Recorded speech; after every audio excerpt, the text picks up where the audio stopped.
তো একাদশ শ্রেণীতে ভর্তি কলেজ নিশ্চয়নটা সাকসেসফুলি করার পরে আপনাদেরকে এইরকম একটা ফর্ম দেওয়া হবে, যে ফর্মটা কলেজে জমা নিবে কলেজ ভর্তি হওয়ার সময়। আসসালামু আলাইকুম প্রিয় শিক্ষার্থীরা, আশা করি সকলে ভালো আছেন। একাদশ শ্রেণী অর্থাৎ কলেজ ভর্তিতে একদম সাকসেসফুলি একটা নিশ্চয়নটা করার জন্য বিকাশ, নগদ, রকেটে পেমেন্টটা কিভাবে সাকসেসফুলি দিতে হয় সব কিছুর সিস্টেমটা আমি এ টু জেড এখানে দেখিয়ে দিব। আমি একটা নিশ্চয়ন করব, যে সিস্টেমে যে স্টেপটা আমি ফলো করে করব, আপনারা সেম একই স্টেপ ফলো করে আপনি নিজে ল্যাপটপ, কম্পিউটার বা আপনার মোবাইলটা দিয়েও আপনি নিশ্চয়নটা করে নিতে পারবেন। এই নিশ্চয়নের জন্য ৩৩৫ টাকা আপনাকে ফি দিতে হবে। আমরা এখানে একটু দেখে নিই। সরকারিভাবে ৩৩৫ টাকা, কিন্তু দোকান থেকে করলে ৫০০ টাকা বা ৫০০ টাকার উপরে কিন্তু আপনাদেরকে দিতে হবে। যাই হোক, আরেকটা গুরুত্বপূর্ণ বিষয় হলো নিশ্চয়নের জন্য আজকে কিন্তু লাস্ট ডেট। আপনারা এখানে দেখতে পাচ্ছেন তৃতীয় পর্যায়ে নিশ্চয়নের জন্য আজকে হচ্ছে সর্বশেষ ডেট, ১৪ তারিখ। তো আজকের পরে আপনারা কিন্তু আর নিশ্চয়ন করতে পারবেন না। যদি না করে থাকেন নিশ্চয়ন, সেক্ষেত্রে আপনাদের নিশ্চয়নটা বাতিল হবে, এখানে স্পষ্টভাবে লিখে দেওয়া হয়েছে। তো আজকে অবশ্যই নিশ্চয়নটা আপনারা করে নেবেন, ঠিক আছে? তো যাই হোক, আরেকটা বিষয় আপনাদের একটু জানাই, সেটা হলো যে আপনারা যদি কোনো বিষয়, শিক্ষামূলক বিষয় জানার থাকে, তাহলে অবশ্যই আমাদের ফেসবুক পেজে আপনারা জয়েন হয়ে আমাদেরকে মেসেজ দিবেন যে এই বিষয়টা ভাই জানতে চাই, এই বিষয়ে প্রবলেমে পড়েছি। যদি কোনো বিষয় আপনারা পোস্ট করতে চান সমস্যাগুলা, তো সেক্ষেত্রে আপনারা আমাদের গ্রুপে, এডুকেশন অফিসিয়াল নিউজের যে গ্রুপটা রয়েছে, এই গ্রুপে আপনারা পোস্ট করতে পারবেন। তো এটা লিঙ্ক, এই পেজ এবং গ্রুপের লিঙ্ক হচ্ছে ভিডিও ডেসক্রিপশনে দেওয়া থাকবে। এখনো যদি আমাদের চ্যানেলে সাবস্ক্রাইব করে না থাকেন, অবশ্যই আমাদের চ্যানেলটাকে একটু সাবস্ক্রাইব করে দিবেন। যাই হোক, আমরা আসি একদম মূল টপিকে। এখানে আপনারা নিশ্চয়নটা করার জন্য, সাকসেসফুলি নিশ্চয়নটা করার জন্য আপনারা চলে আসবেন xiclassadmission.gov.bd। এখান থেকে দেখতে পাচ্ছেন এই লিঙ্কটা হচ্ছে আমার ফার্স্ট কমেন্টে দেওয়া থাকবে। আপনারা অথবা এটা লিখলেও আপনারা এখানে চলে আসতে পারবেন। এখানে আসার পরে আপনারা এরকম একটা ইন্টারফেস পাবেন, গো টু স্টুডেন্ট ড্যাশবোর্ড। তো এখান থেকে আপনারা গো টু স্টুডেন্ট ড্যাশবোর্ডে জাস্ট ক্লিক করে দিবেন। ক্লিক করে দেওয়ার পরে আপনাদেরকে বলা হবে যে লগ ইন করার জন্য। এখানে লগ ইনের যে ইনফরমেশনগুলো থাকবে, এই যে লগ ইনটা দেখতে পাচ্ছেন, এই লগ ইনে ক্লিক করে দিবেন। ক্লিক করে দেওয়ার পরে এখানে দেখবেন আপনাদের কাছে একটা আইডি এবং পাসওয়ার্ড চাইছে।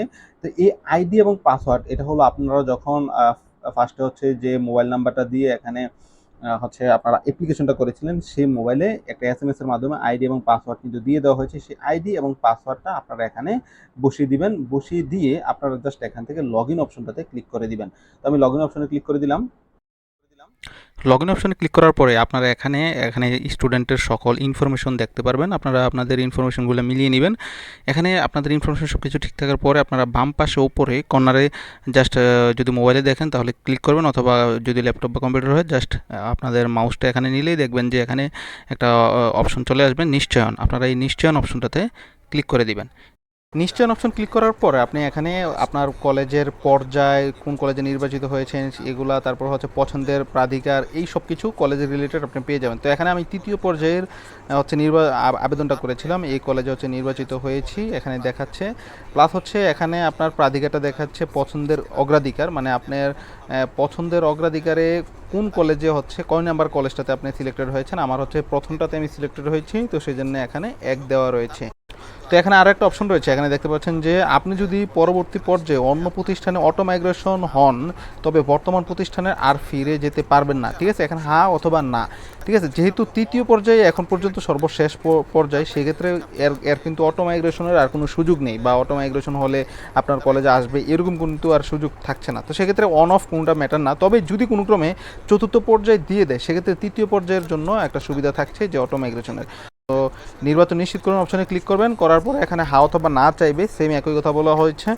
তো আপনারা এখান থেকে হা অপশনটাতে ক্লিক করে দিবেন। তো আমরা এখানে হা অপশনে ক্লিক করে দিলাম। এখানে হা অপশনে ক্লিক করার পরে আপনারা এখানে পেমেন্টের তথ্য রয়েছে, পেমেন্ট গেটওয়ের কিছু, এখানে সোনালী ব্যাংক ই সেবা, তারপর এসএসএল কমার্স এবং কত টাকা, এগুলা সব কিছু দেওয়া রয়েছে। এখানে আমরা সোনালী ব্যাংকে অথবা এসএসএল কমার্স যেটাতেই দেন না কেন, আপনারা যদি মোবাইল ব্যাংকিং করতে চান তাহলে মোবাইল ব্যাংকিং এর অপশন দুইটাতেই রয়েছে, বিকাশ, নগদ, রকেট। তো সোনালী ব্যাংকেও আপনারা বিকাশ নগদ পাবেন, এসএসএল কমার্সও বিকাশ নগদ পাওয়া যাবে।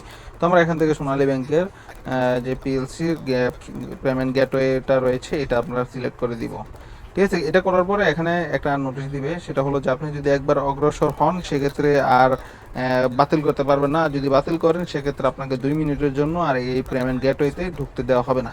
তো আমরা এখানে অগ্রসর হব, অগ্রসর হয়ে আমরা পরবর্তী ধাপে যাব। তো আমরা এখান থেকে অগ্রসর করুন অপশনে ক্লিক করে দিলাম।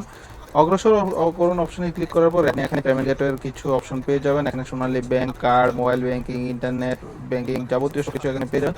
তারপর হচ্ছে এখানে টাইমিং একটা দেওয়া হয়েছে যে কত টাইমের মধ্যে আপনাকে পেমেন্টটা কমপ্লিট করতে হবে। তো আমরা এখান থেকে মোবাইল ব্যাংকিং অপশন রয়েছে, মোবাইল ব্যাংকিং অপশনে ক্লিক করে দিব। মোবাইল ব্যাংকিং অপশনে ক্লিক করার পরে আপনারা এখান থেকে বিকাশ, নগদ, রকেট এই যাবতীয় মোবাইল ব্যাংকিং অপশনগুলো রয়েছে, এই অপশনগুলো পেয়ে যাবেন। আমরা এখান থেকে যদি বিকাশে করবো তাহলে বিকাশে অপশনে সিলেক্ট করে দেবো। বিকাশ অপশনে সিলেক্ট করার পর আপনারা এখান থেকে এখানে কিন্তু একটা প্রসেসিং ফি, এই প্রসেসিংটা হচ্ছে আপনি যেখানে মোবাইল ব্যাংকিং এর সেবাতে যে পাঠাচ্ছেন, তো ওইটার জন্য হচ্ছে 4 টাকা 2 পয়সা কাটবে। তো আপনারা এখানে 339 টাকা আমরা এখানে কনফার্ম করে দিলাম। কনফার্ম করার পর আপনাকে এখানে হচ্ছে আরো একটা প্রসেসিং এর মানে সম্পূর্ণ ট্রানজাকশন যে আমার সবকিছু এখানে মিলিয়ে দেখাবে। দেখানোর পরে পে উইথ বিকাশ অপশনে ক্লিক করে দিবেন। তারপরে এখানে আপনার যে বিকাশ থেকে টাকা দিতে যাচ্ছেন সেই বিকাশ নাম্বারটা এখানে দেবেন। তারপর কনফার্ম দেওয়ার পর আপনার এখানে ভেরিফিকেশন কোড যাবে, যে বিকাশে আপনি হচ্ছে আপনার মানে পেমেন্ট করে সেই বিকাশে একটা ভেরিফিকেশন কোড যাবে, কোডটা এখানে বসিয়ে দিবেন। বসিয়ে দেওয়ার পরে আপনার এখানে পিন নাম্বারটা দিবেন, পিন নাম্বারটা বসিয়ে কনফার্ম। জাস্ট কনফার্ম করার পরে আপনার এখানে চলে আসবে আপনার লেনদেন সম্পূর্ণ হয়েছে এবং কয়েক সেকেন্ডের মধ্যে আপনাকে আরেকটা পেজ নিয়ে যাবে। সাথে আসবেন, এখানে বলা হবে যে আপনার পেমেন্ট সম্পূর্ণ হয়েছে, আপনার নির্বাচন নিশ্চিত করা হয়েছে। তো এই তার মানে আপনি নির্বাচন নিশ্চিত করে দিয়েছেন, ওই কলেজে এখন ভর্তি হবেন। তারপর রয়েছে নির্বাচনে ফিরে যান। নির্বাচনে ফিরে যান বলে আপনি এখানে যে ফর্মটা দিয়ে আমি পাশে যে ফর্ম দেখিয়েছিলাম এই ফর্মটা ডাউনলোড করার জন্য নির্বাচনে ফিরে যান অপশনটাতে ক্লিক দিবেন। নির্বাচনে ফিরে যান অপশনে ক্লিক করে দেওয়ার পরে আপনাকে এখানে নোটিশ দেখাবে নির্বাচনের তথ্য। তারপর রয়েছে ডান পাশে পিডিএফ ডাউনলোড করুন, এই অপশনটা পিডিএফ ডাউনলোড করুন অপশনে ক্লিক করলে আপনি হচ্ছে যে পিডিএফটা মানে যে ফর্মটা আপনি হচ্ছে কনফার্মেশন যে করেছেন বা নিশ্চয় যে করেছেন, যেটা হচ্ছে আপনার স্লিপ, ঠিক আছে, এই স্লিপটা আপনি এখানে পেয়ে যাবেন পিডিএফ আকারে। এই পিডিএফটা আপনি যে কম্পিউটার দোকানে গিয়ে এটাকে প্রিন্ট করে কলে গিয়ে ভর্তির সময় জমা দিয়ে দিবেন, ঠিক আছে।